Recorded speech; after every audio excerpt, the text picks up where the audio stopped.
नमस्कार, स्वागत है आपका मेरे कार्यक्रम रूबरू में। मैं विश्वेंदु जयपुरिया।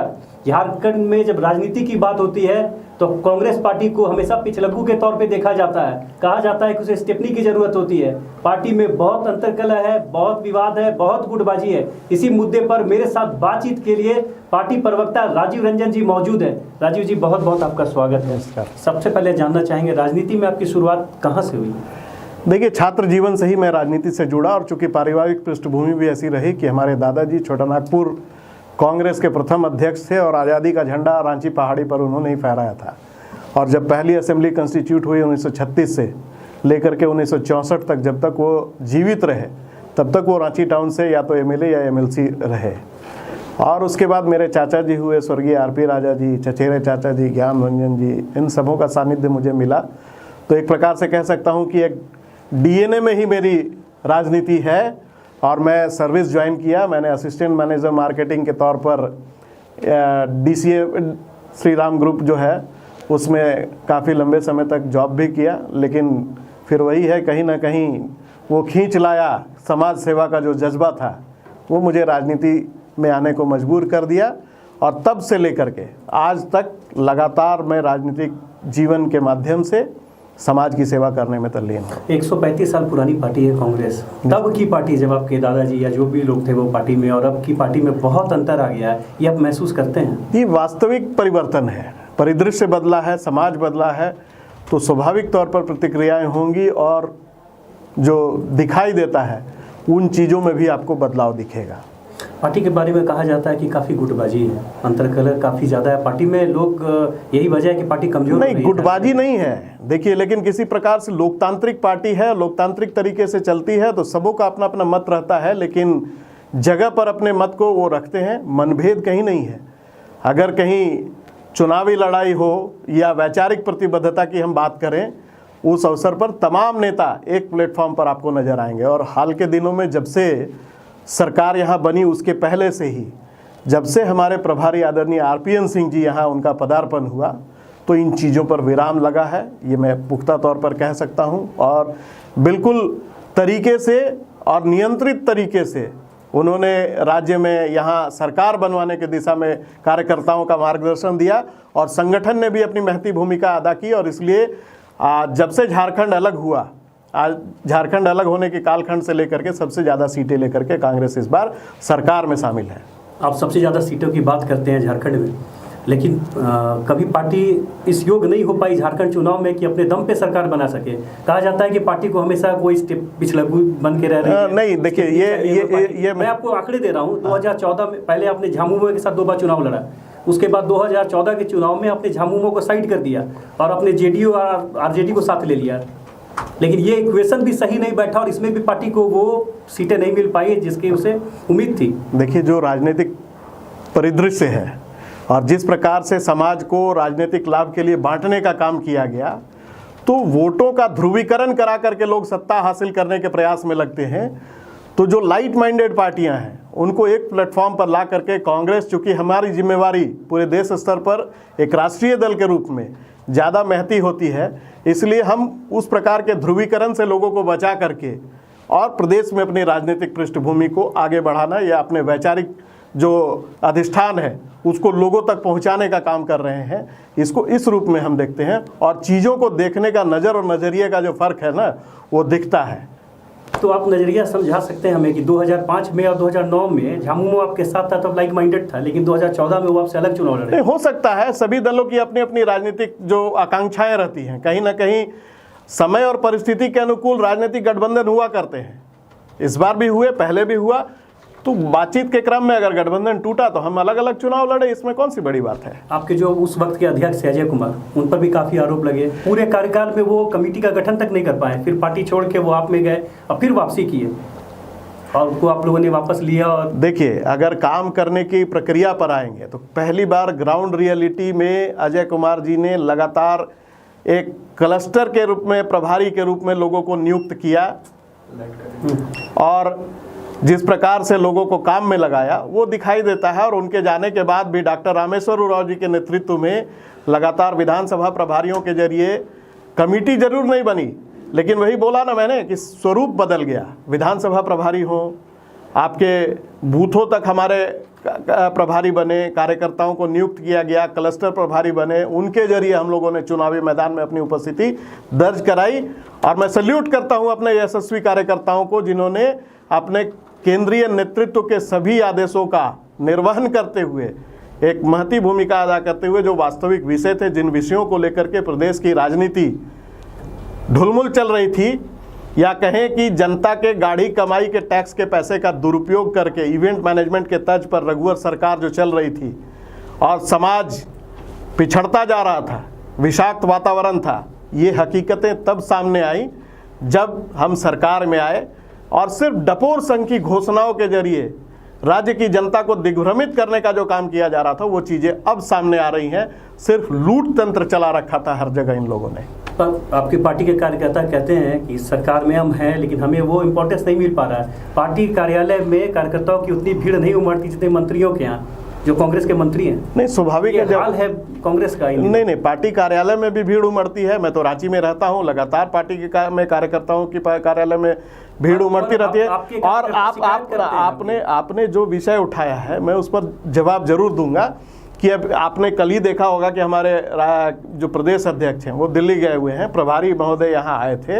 हम लोगों ने महागठबंधन दलों के साथ बात की है, आदरणीय मुख्यमंत्री जो हेमंत जी हैं उनके साथ उनकी वार्ता भी हुई है। बहुत जल्द प्रखंड से लेकर के प्रदेश स्तर तक सभी कार्यकर्ताओं को निगरानी में और 20 सूत्री समिति में, जहां से जनता के पास जो सरकार की योजनाएं हैं वो सरजमीन पर उतरती है, उनकी निगरानी के लिए उनको भूमिका दी जाएगी और सभी कार्यकर्ता संतुष्ट हो जाएंगे। राजीव जी, पार्टी में गुटबाजी रोकने के लिए एक अध्यक्ष बनाया गया और 5 कार्यकारी अध्यक्ष, ये कैसा प्रयोग रहा, जबकि पार्टी इसमें भी सफल होती नहीं दिख रही है। कहा जा रहा है कि वो जो 5 कार्यकारी अध्यक्ष है वो सब अलग अलग गुटबाजी को बढ़ावा दे रहे हैं। नहीं, ये मैंने वही कहा ना कि ये लोकतांत्रिक पार्टी है, सभी अपने अपने तरीके से मत रखते हैं, और ये गुटबाजी को रोकने के लिए प्रयोग नहीं था। ये पूरे देश स्तर पर आपने देखा कि मध्य प्रदेश में हमने सरकार बनाई, वहाँ भी कार्यकारी अध्यक्षों की नियुक्ति हुई, झारखंड में भी हुई। झारखंड में 5 प्रमंडल हैं, 5 प्रमंडल के अलग अलग एक प्रभारी की भूमिका में हमारे कार्यकारी अध्यक्ष काम करते हैं। जैसे राजेश ठाकुर जी संथाल परगना के हैं, आपका यहाँ पर केशव महतो कमलेश जी हैं, आप चले जाइए दूसरे जगह तो अन्य कार्यकारी अध्यक्ष, पलामू में संजय लाल पासवान जी, इरफान अंसारी जी को उत्तरी छोटानागपुर की जिम्मेवारी दी गई है। तो सभी की अपनी भूमिका तय कर दी है पार्टी ने, उसको लेकर के वो आगे बढ़ रहे हैं। और सबसे ज़्यादा जो हमारे प्रभारी हैं आदरणीय RPN सिंह, वो लगातार चीज़ों को मॉनिटरिंग करते रहते हैं। यहाँ आने के बाद भी, कोरोना काल में भी, अगर किसी दल का कार्यकर्ता सड़कों पर आपको दिखाई दिया तो वो कांग्रेस के कार्यकर्ता थे, जिन्होंने लोगों तक राशन पहुंचाई, उनको मदद पहुंचाया, उनको हॉस्पिटल पहुंचाने का काम किया तमाम स्थानों पर। थानों में इस बार तो महागठबंधन की दूरदर्शी सरकार ने प्रदेश के पुलिस की चेहरे को बदलने का काम किया। लोग थाना जाने से डरते थे, अब लोग थाना में खाना खाने जाने लगे। तो ये एक बदलाव आप कह सकते हैं कि कांग्रेस पार्टी के एक दूरदर्शिता का परिणाम है, जो महागठबंधन दल के शामिल लोगों ने भी उसी का अनुसरण किया। और जहां तक हम भारतीय जनता पार्टी की बात करें तो पूरे महामारी कालखंड में सिर्फ वो राजनीतिक प्रपंच करने में लगे, या तो बयानवीर बनने का काम किया या पत्रवीर बनने का काम किया। घरों में बैठ करके राजनीतिक प्रपंच किया, कभी उपवास का नाटक, कभी कुछ, और सरकार को बदनाम करने की नीयत से सरकार के द्वारा किए गए कार्यों की सराहना पूरे राष्ट्रीय स्तर पर तमाम लोगों ने किया।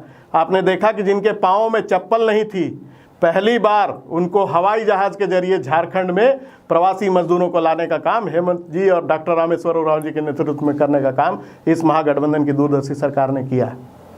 आपने कोरोना काल की बात कही, तो कोरोना काल में 30 IPS ऑफिसर का एक साथ ट्रांसफर हुआ था, जिसे लेकर काफ़ी विवाद भी हुआ था और कांग्रेस के मंत्री सहमत भी नहीं थे, कहा हमसे राय नहीं ली गई। तो कई बार एक यही मुद्दा नहीं है, कई बार अलग अलग मुद्दों पर भी डिफरेंसेस उभर के सामने आए। नहीं, वो स्वाभाविक है, वो काम करने के दौरान मैंने कहा कि मतभेद हो सकते हैं, लेकिन ट्रांसफर और पोस्टिंग का जहां तक मामला है तो वो स्वाभाविक प्रक्रिया है। सरकार बदलती है, काम करने के लिए अपने हैंड्स जो है उनका जो रेगुलर ट्रांसफर है। अरे साहब, ट्रांसफर की तो दुकान लगा रखी थी भारतीय जनता पार्टी वालों ने, रघुवर जी ने तो रिकॉर्ड कायम कर दिया था। वो इल्जाम वो आप पर लगा रहे हैं, वो लगा रहे हैं तो आप तय कर लीजिए, हाथ कंगन को आरसी क्या, पढ़े लिखे को फारसी क्या, तय कर लीजिए ना। मैं बैठ जाऊंगा एक एक करके लिस्ट ले करके कि किस विभाग में ट्रांसफर और पोस्टिंग हुई। अनर्गल बयानबाजी करके भारतीय जनता पार्टी के नेताओं का ये सगल हो चुका है कि वो मीडिया में बने रहने के लिए कुछ भी बोल डालते हैं। आप बोलते हैं साहब कि ब्लॉक और अंचल कार्यालयों में जो है घुसखोरी चल रही है, तो क्या भारतीय जनता पार्टी के नेता इसकी जिम्मेवारी लेते हैं? क्योंकि गठबंधन सरकार जब से आई है तब से अंचलाधिकारियों का एक भी ट्रांसफर और पोस्टिंग नहीं हुआ है, उनके ही बैठाए हुए लोग हैं। तो क्या अब उनको हिस्सेदारी नहीं मिल रही है इसलिए दर्द हो रहा है क्या? सरकार में एक मंत्री पद है जिसको लेके भी काफी खींचतान है, कहा जा रहा है कि कांग्रेस उस पद पर नजर गड़ाए हुए है। देखिए, ये आला कमान का निर्णय होगा और इस पर जो हमारे साथी दल हैं उनके शीर्षस्थ नेतृत्व से हमारा आला कमान चर्चा करेगा और इस विषय पर भी आगे आने वाले दिनों में दिखाई देगा। आपको कहीं कोई गतिरोध नहीं दिखाई देगा। समाज को हम बेहतर स्थिति में, इस राज्य को उन्नत किस प्रकार से बनाए, समृद्धशाली बनाए, इस दिशा में सरकार काम कर रही है। और यही कारण है कि आपने देखा कि किस प्रकार से एक एक योजनाओं को लेकर के हमने सरकार के 1 वर्ष के कार्यकाल पूरा होने के दिन हमने शुरुआत करने की बात की और इससे हमने गुरेज नहीं किया, हमने कोई डपोर संघ की घोषणाएं नहीं की, लेकिन चीज़ों को अंजाम तक पहुंचाना और जो तारतम्यता होती है एक जनता और सरकार के बीच में। पिछली सरकार क्या करती थी?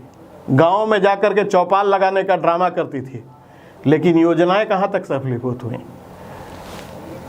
ग्लोबल समिट हुआ, निवेशकों को यहाँ आमंत्रित करने की बात की गई, कितने निवेशक आए, कौन कौन से उद्योग लगे, चर्चा कर लें रघुवर जी, मैं बता दूंगा उनको।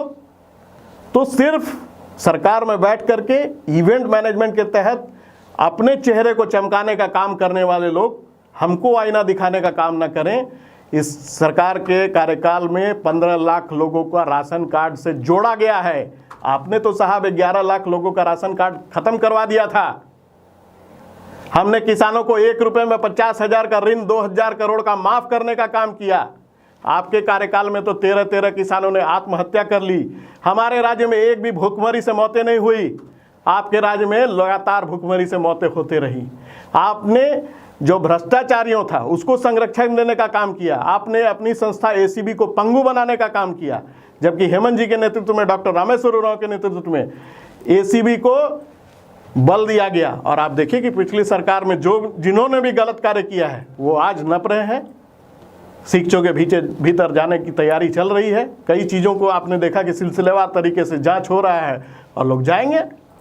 आप विपक्ष को दिशाहीन बताते हैं, खुद हेमंत सोरेन भी और आपकी पार्टी की तरफ से भी बयान आता है, लेकिन भाजपा को जो विपक्ष का पद है वो नहीं मिल पा रहा है बाबूलाल मरांडी जी को, जबकि विपक्ष के नेता का पद बहुत इंपॉर्टेंट हो जाता है, कई फैसले में उनकी भूमिका होती है। बिल्कुल, देखिए ये तो भारतीय जनता पार्टी की राजनीतिक शून्यता का परिणाम है कि कल तक जिसको फ्यूज बल्ब बताया करते थे, आज उसी से झारखंड में रोशनी का भरोसा कर बैठे हैं और घटनोत्तर स्वीकृति प्राप्त करके नेता विधायक दल बन बैठे हैं बाबूलाल मरांडी जी, जिन्होंने भाजपा के खिलाफ चुनाव लड़ने का काम किया। तो अब ये तो भाजपा में राजनीतिक नेतृत्व की कमी है या कोई नेता नहीं था, इसलिए पहले विधायक चुराया करते थे भाजपा वाले, अब नेता विधायक दल चुराए हैं। कभी यही बाबूलाल मरांडी आपके लिए एलईडी बल्ब थे, हमारे लिए एलईडी बल्ब नहीं थे। जब तक मैं व्यक्तिगत तौर पर अगर बात करूं, मैं राजनीति में बिल्कुल डंके की चोट पर जहां रहा हूं, पूरी ईमानदारी के साथ मैंने काम किया। लोग जब दिशाहीन होते हैं तो मैं अपनी दिशा तय करने के लिए स्वतंत्र हूं और इसमें कोई छुपा नहीं, मैं सार्वजनिक जीवन जी रहा हूं। लेकिन जो बाबूलाल मरांडी ये कहते नहीं थकते थे कि मैं कुतुब मीनार चढ़ करके कूद जाऊंगा, भाजपा में वापस नहीं जाऊंगा, आज उनको बताना चाहिए कि भाजपा में ऐसा कौन सा लालच उनको दिया कि वो भाजपा में आ गए। और जिस जनता को उन्होंने भाजपा के खिलाफ में बरगला कर जो वोटों का ध्रुवीकरण कराने अपने पक्ष में काम किया, आज वो फिर भाजपा में जाकर के बैठे हैं। तो जनता जवाब मांग रही है, ये तो भाजपा को तय कर लेना चाहिए। अब संविधान की 10वीं अनुसूची में जो मामले आते हैं उसमें स्पीकर नेतृत्व करने के लिए सक्षम है, मामला उनकी अदालत में विचाराधीन है। तो इस बेचैनी का सबब क्यों है भाजपा वालों को? वो दूसरा नेता विधायक दल चुन लें, कहाँ रोक है? उनके कारण तो हमारा काम कहीं रुका हुआ है जिसकी चर्चा आपने की। मैं फिर एक बार संगठन की अगर बात करूं तो आपकी पार्टी में जितने भी नेता हैं, मैं शब्द बहुत भारी है। अगर मैं सुबोध कांत साहे की बात करूं, मैं रामेश्वर उरांव की बात करूं, कभी सुखदेव भगत भी थे तो उनकी भी बात करूं, काफ़ी लोग हैं जो यही वजह रही पार्टी में कि पार्टी मजबूत कभी हो नहीं पाई। जैसे सुबोध कांत साहे के बारे में हमेशा एक बात चलता रहा कि वो कहते थे कि मैं ज़्यादा एक्सेप्टेबल हूँ पार्टी में, लोगों के बीच में मेरी बड़ी पहचान है।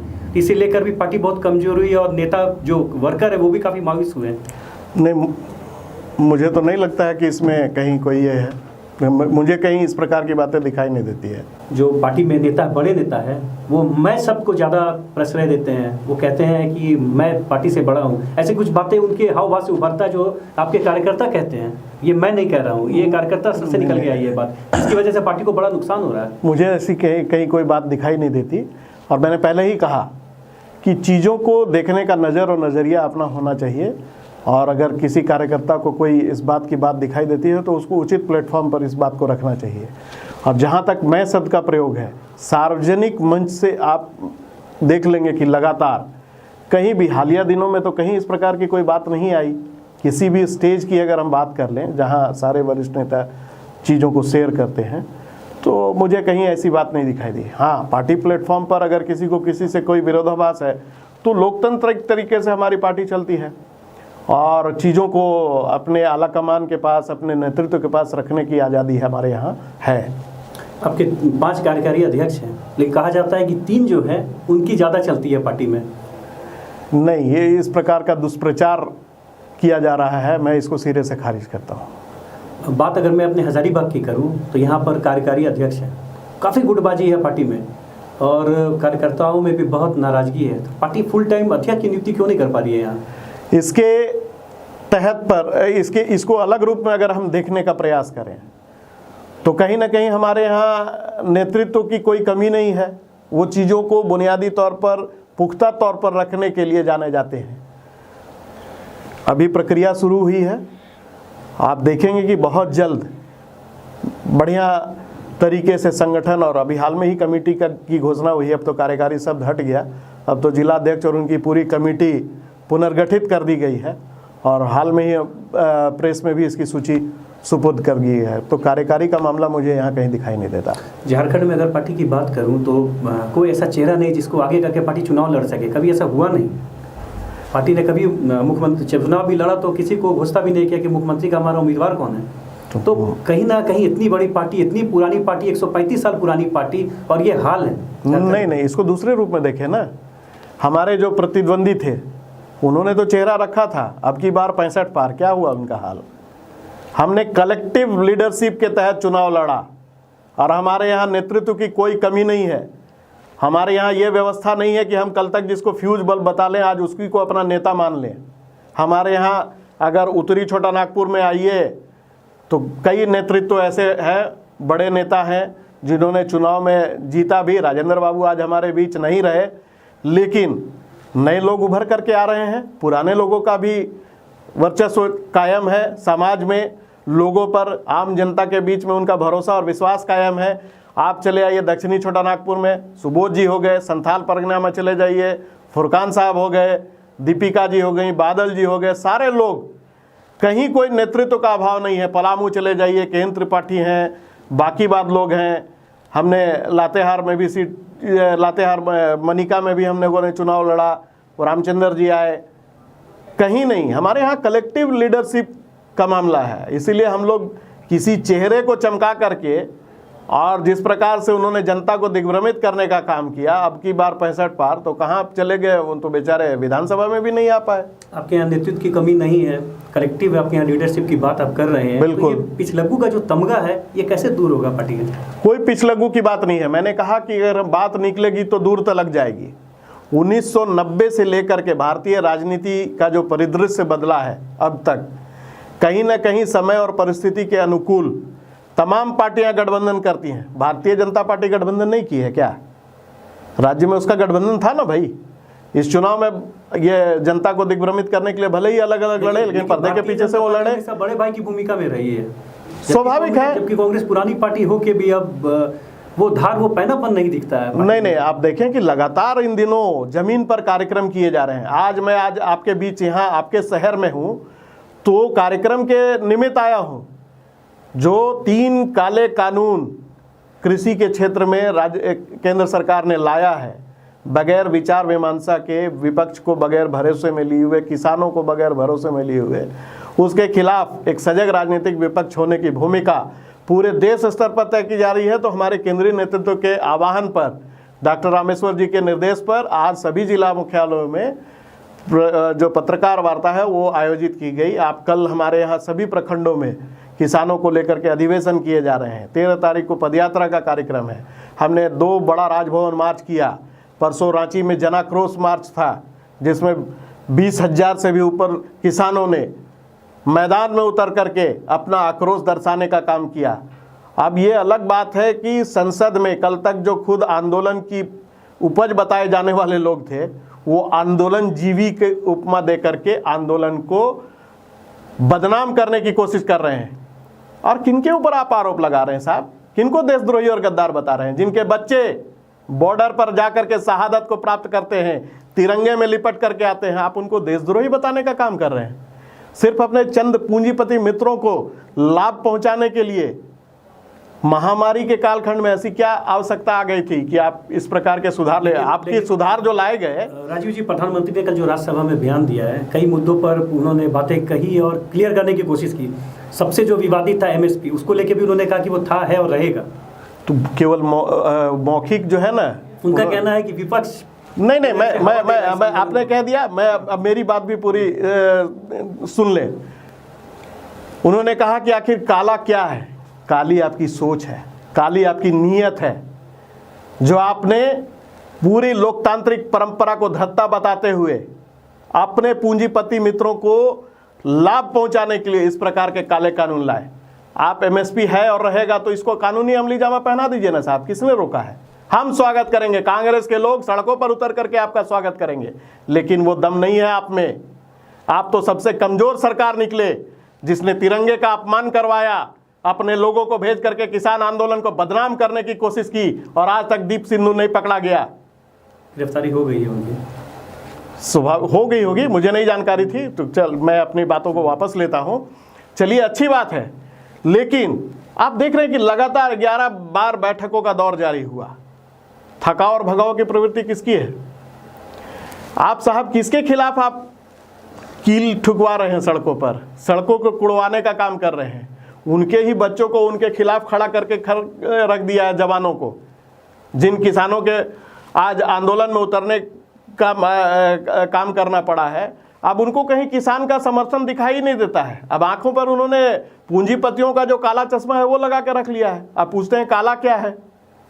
पंजाब और हरियाणा के अलावा उनको किसान कहीं नजर ही नहीं आते साहब। बिहार में उन्होंने पूरी APMC की मंडी को बंद कर दिया 6 वर्ष पूर्व। देख लीजिए बिहार के किसानों का हालत क्या है। 1.5 एकड़ जमीन 86% किसानों के पास है। अब आप बताइए कि अगर किसी कॉन्ट्रैक्ट फार्मिंग में अगर किसी के साथ किसी पूंजीपति, उनके जो मित्र हैं, उनके साथ उसका विवाद हो जाए, तो ऐसे ऐसे कानून बनाए जा रहे हैं कि अब कोर्ट में भी नहीं जा सकते हैं। अगर इसका विरोध वो कर रहे हैं, एक तरफ अब बाबा साहब अम्बेडकर की बात करते हैं, संविधान की पूजा करने की बात कर रहे हैं, और संविधान के तहत लोकतांत्रिक अधिकार जो हम लोगों को प्राप्त है आंदोलन करने का, तो आंदोलन जीवी बता रहे हैं। विडंबना देखिए, वो तो कहते हैं कि मैं देश नहीं बिकने दूंगा, और सब कुछ बेचे चले जा रहे हैं। इस बार का बजट देख लीजिए, अब तो खेल के मैदानों पर नजर आ पड़ गई है इनकी, कि खेल के मैदान को भी बेचने के लिए उन्होंने जगह तैयार कर लिया। जंगल और हवाएं अडानी को, कुछ चीजें अंबानी को, लाल किला बेच दिया डालमिया को। अब आगे की तैयार है मैदान, पता नहीं किस पूंजीपति मित्र को लाने जा रहे हैं। मैं देश नहीं बिकने दूंगा, झोला उठाऊंगा और चल दूंगा।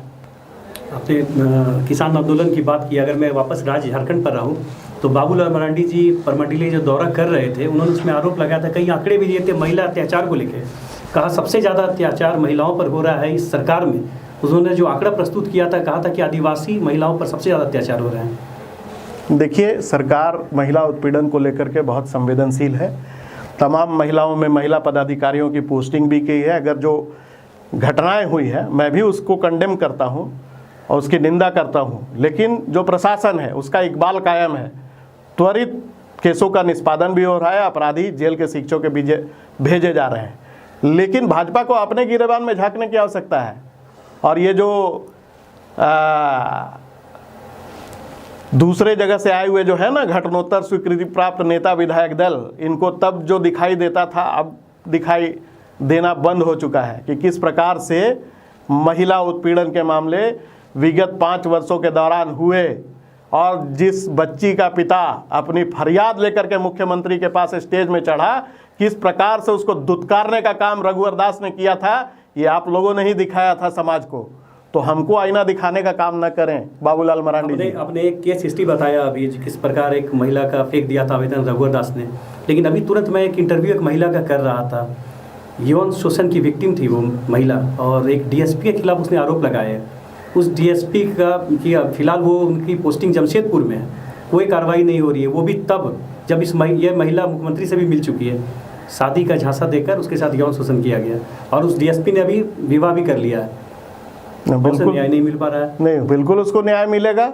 आपने मेरे संज्ञान में लाया है, मैं इन चीज़ों को देखता हूँ कि कहाँ क्या दिक्कत है। जहाँ तक मुख्यमंत्री जी की बात है, ये बार बार वर्चुअल दुनिया में जीने का जो आरोप हम पर लगाने का काम भारतीय जनता पार्टी वाले किए। आपने देखा कि कोरोना काल में भी चाहे वो माननीय मुख्यमंत्री हों, जनता की फरियाद सीधे उन तक जाती थी और सीधे वो अधिकारियों को निर्देशित करते थे, अधिकारी जनता के दरवाजे तक पहुंचते थे और चीज़ों का निष्पादन भी हो रहा है। तो दोनों में व्यवहारिक अंतर है, इसीलिए मिलेगा न्याय। इसीलिए भाजपा आरोप लगा रही है कि ये ट्विटर की सरकार है, जैसे कोई ट्वीट करता है तुरंत हाँ, कार्रवाई के लिए। अब वही है ना कि जिनका सहारा लेकर के कल तक सत्ता में आए थे, आज वही चीज़ें उनको खराब लगने लगी। अब कल मैं सदन की चर्चा कर दूं कि राष्ट्रपति के अभिभाषण के दौरान उन्होंने एफडीआई की एक नई परिभाषा गढ़ी। कल तक जिन मोदी जी को अगर विदेश में कोई उनके बारे में अच्छी चीज़ें ट्वीट कर देता था तो पूरी भाजपा की टीम जो है वो बैंड बजाने के लिए सड़कों पर उतर जाती थी। आज वही किसानों की बात करने को लोग समर्थन करने की बात कर रहे हैं, तो फॉरेन डिस्ट्रक्टिव आइडियोलॉजी ये नहीं चलेगा। ये दोयम दर्जे की राजनीति है और जनता इनका सच पहचान चुकी है। सिंहासन खाली करो कि जनता आती है, 24 में इनको पता चलेगा। झारखंड से तो हम लोगों ने भगाने का काम किया, अब देश से भी भगाने का काम करेंगे। निगम और वोट को लेकर भी कोई विवाद चल रहा है क्या? कोई विवाद नहीं है, कोई विवाद नहीं है। देखिए, कमेटी बनी है, 20 सूत्री और निगरानी को लेकर के बहुत जल्द निर्णय होने वाला है। आदरणीय अध्यक्ष जी रामेश्वर राव जी, विधायक दल के नेता आलमगीर आलम और राजेश ठाकुर और केशव महतो कमलेश को लेकर के 4 सदस्यीय कमेटी बनी। उनकी पहली बैठक भी माननीय मुख्यमंत्री के साथ हो चुकी है और इस चीज़ों पर पूरा एक राय कायम हो चुका है कि बहुत जल्द 20 सूत्री और निगरानी समिति का गठन हो जाएगा, जहां प्रखंड स्तर तक कार्यकर्ताओं को जिम्मेवारी सुनिश्चित कर दी जाएगी, जो समाज से दैनंदिनी जीवन में वाबस्ता रहते हैं और उनके तमाम चीज़ों को लेकर के वो प्रशासन से जूझते रहते हैं। राजीव रंजन जी, राजनीति में आप हैं तो क्या सोच सकते हैं, कहाँ तक जाना चाहते हैं राजनीति में आप? देखिए, राजनीति में मेरा ध्येय किसी पद को प्राप्त करने के लिए मैं राजनीति में नहीं आया है। राजनीति में आने का मेरा जो उद्देश्य था कि समाज की सेवा कर पाऊँ, और उसी दिशा में मैं लगा हुआ हूँ। लगातार 28 वर्षों से अनवरत समाज की सेवा करता आ रहा हूँ। अभी तक तो मैंने कोई राजनीतिक पद लिया नहीं। चलते चलते एक अंतिम सवाल मैं लूँगा। आप सोशल मीडिया पे बहुत एक्टिव रहते हैं, कई गाने गाते हैं, चाहूँगा दर्शकों के लिए कोई गाना सुना दें आप। देखिए, स्वाभाविक है कि व्यक्ति की अपनी एक जीवन भी रहती है और अपने जीवन में, और उस चीज़ को मैं छुपाता नहीं हूँ, मैं सार्वजनिक मंच पे बिल्कुल जाहिर कर देता हूँ। तो मेरा एक शौक़ था छात्र जीवन से। हाँ, ये कह सकता हूँ कि कोरोना के साइड इफ़ेक्ट्स के रूप में आप इसको ले सकते हैं, जहाँ जो सामाजिक जिम्मेवारियाँ रहती हैं उन चीज़ों से थोड़ा विराम मिला, थोड़ा आराम मिला, तो उस शौक़ को मैंने फिर से अपनाया और अब तो कई ऐप आ गए हैं, स्टार मेकर है, कुछ गुनगुना दे चंद पंक्ति। बहुत अच्छे से, बहुत अच्छे तरीके से आपने बेबाकी से सारी बातों का जवाब दिया है कि यही पार्ट रह गया है, दर्शकों को सुना दे। देखिए, अब क्या है, गाने का तो कई गाने हैं, फिलहाल मैं ही गा। पसंदीदा कोई गीत गुनगुना दे कोई। रुक जाना नहीं तू कहीं हार के, कांटों पे चल के मिलेंगे साए बाहर के। राजीव जी, जो गाना आपने गाया है कांटों पे चल के मिलेंगे, तो कांग्रेस का हाल अभी हम सब जान रहे हैं, भले आप इसे सहमत ना हो, लेकिन मेरी शुभकामना है कि आपको जल्द से जल्द कोई अच्छा जगह मिले, ताज मिले। बहुत बहुत आपका आभार कि आप मेरे कांग्रेस के प्रवक्ता राजीव रंजन जी, जिन्होंने बहुत बेबाकी से हमारे सारे सवालों के जवाब दिए। अगली बार फिर किसी नए अतिथि के साथ मिलता हूँ। बहुत बहुत धन्यवाद।